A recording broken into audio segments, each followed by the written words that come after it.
In 1935, a woman was enjoying a quiet walk in a remote Scottish countryside. As she looked over an old stone bridge, she spotted a weird-shaped bundle. The finding soon unfolded into one of the most shocking double murders in the history. The case earned its unique fame when groundbreaking forensic evidence stood as the only witness that voiced the story of the victims and brought the killer to justice. In late September of 1935, Susan Johnson was holidaying with her family in the town of Moffat in South Scotland. On the brisk morning of Sunday 29th, she and her mother decided to take a walk around town to explore the serene location. Upon reaching the idyllic spot above the Gardenholme Linn stream, she looked over the parapet of the bridge and spotted a strange bundle caught beside the boulder some 40 feet below. The bundle was wrapped in fabric, but as she looked closer, to her horror she realized that an arm was protruding from it. In a state of shock, she immediately went to fetch her brother, and upon further search of the area, they uncovered more similar packages that contained human remains. The local police were called to the scene, who did a thorough examination of the region up and down the stream. By the late hours of the afternoon, they discovered even more bundles laying scattered around the area, most of which were wrapped in pieces of bedsheets and pillowcases. But two of the bundles were more unusual. A woman's blouse, mended with unique patches, was used to wrap one of them, and a pair of child's short trousers for the other. Over the next 6 weeks, the search continued by the side of the stream, the surrounding ravines, and the nearby Annan River, where several more remains were found. All recovered bundles were taken to the anatomy department of University of Edinburgh, where an initial forensic examination was carried out. The scientists approximated that the remains had been thrown to the ravine at least 10 days prior to the discovery, and the bodies were confirmed to be those of 2 women. It was also very clear early on that the killer had made a determined attempt to remove every possible means of identification of the 2 victims. But as we shall see later, through the application of pioneering forensic techniques, they successfully managed to make a positive identification and made history down the line. Having quickly established that nobody had gone missing locally, the Glasgow detectives shifted their thoughts to the possibility that the perpetrator had travelled to that region specifically to dispose of the bodies there. Judging from the way they were thrown and the location they were found in, they suspected early on that the murderer most likely was unfamiliar with the area. Just days after the discovery, police had their first break when they examined one of the pieces of the newspaper some of the remains were wrapped in. It came from a special edition of the National Sunday Graphic with the date 15th September 1935. This newspaper was unique as it published exclusive sections only distributed in certain regions of the country.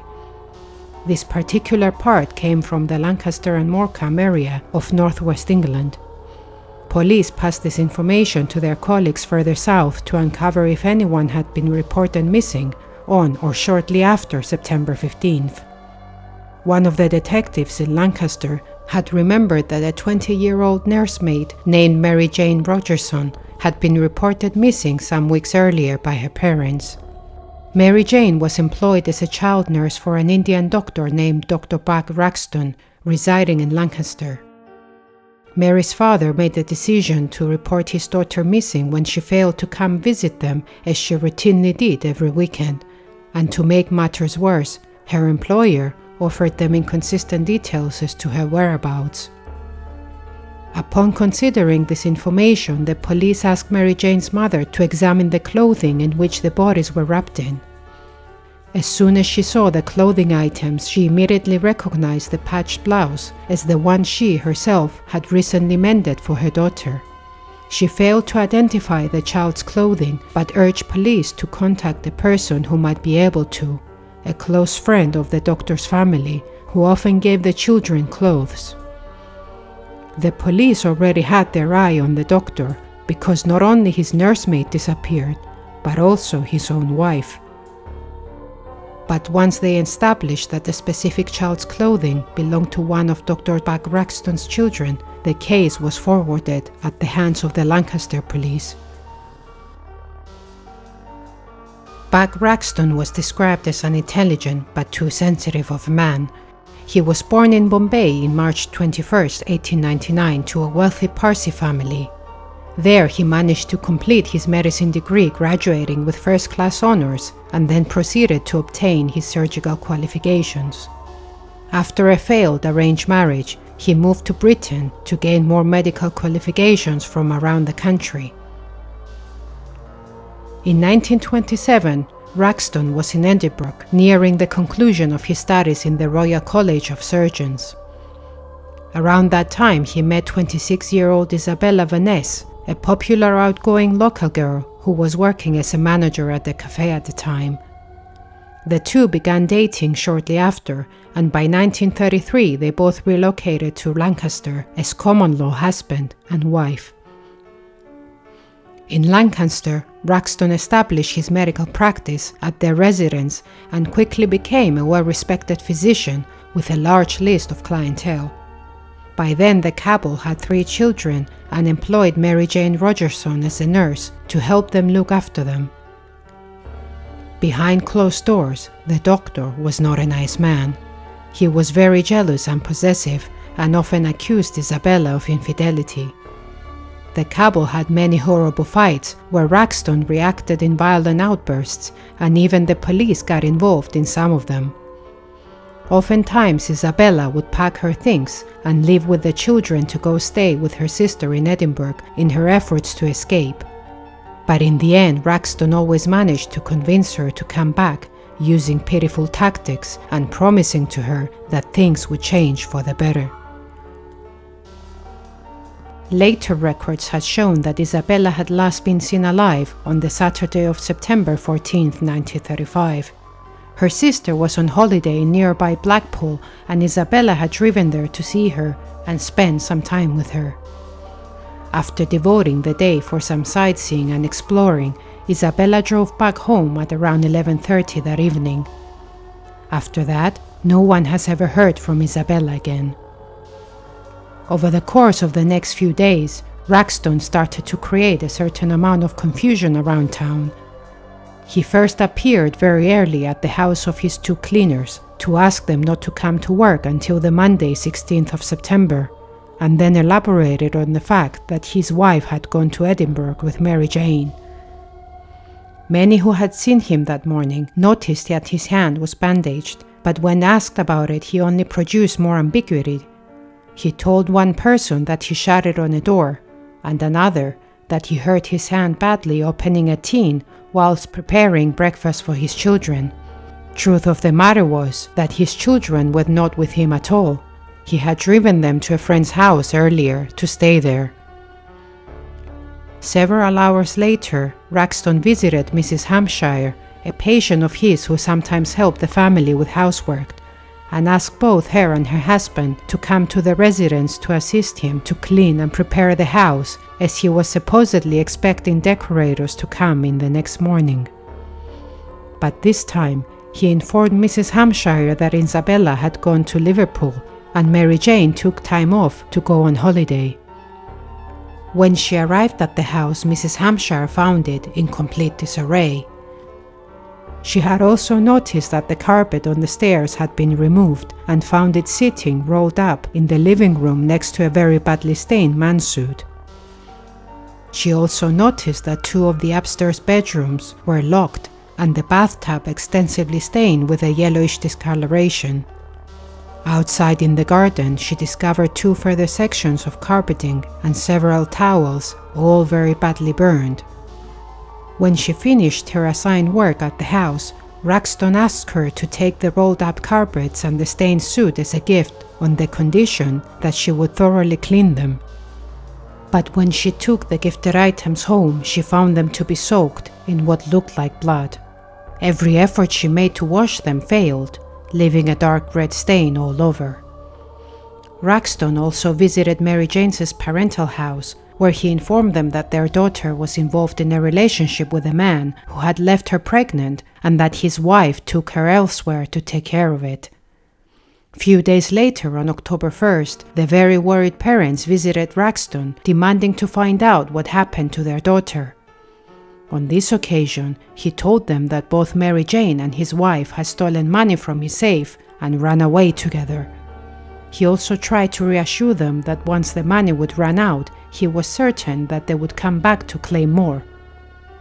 Unconvinced by the whole situation, the Rogersons went to the police to file a missing persons report. Rumors also started to circulate around town, and even the press picked up on the suspicious disappearance of the two women and their possible connection with the bodies found in Scotland. They also started to follow Ruxton around, following his every move. Annoyed, or possibly concerned by the situation, Ruxton visited the police many times over the course of those days, claiming that his wife just took off, as she always did, and requested that they issue a statement to the press exonerating him of any suspicion. But police's own suspicions wouldn't tolerate any requests. By that time, he was the prime suspect for the disappearance of his wife and nursemaid. The police had also spoken with the doctor's two cleaners, where they gathered more damning information against him.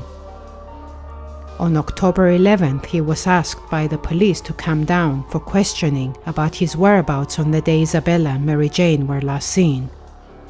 His house had also undergone a thorough police search, where several bloodstains and human tissue were found. At 7:30 in the evening of October 13th, and after extensive questioning, Buckruxton was arrested and charged for the murder of his common-law wife and his nursemaid.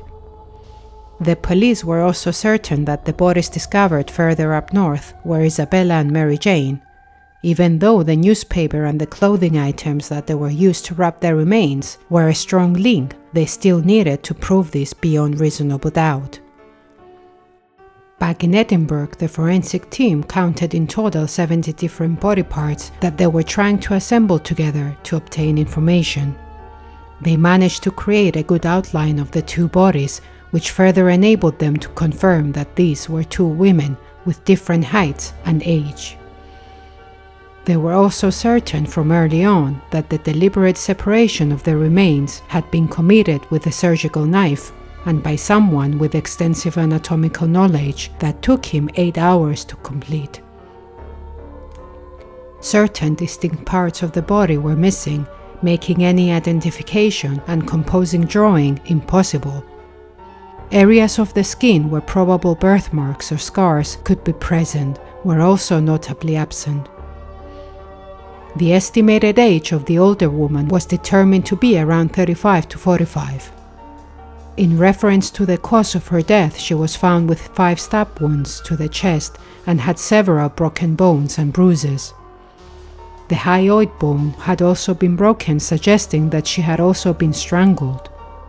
The second woman would be aged between 18 and 25 years of age at the time of her murder, and her traumas indicated extensive blows to her body with an unknown instrument.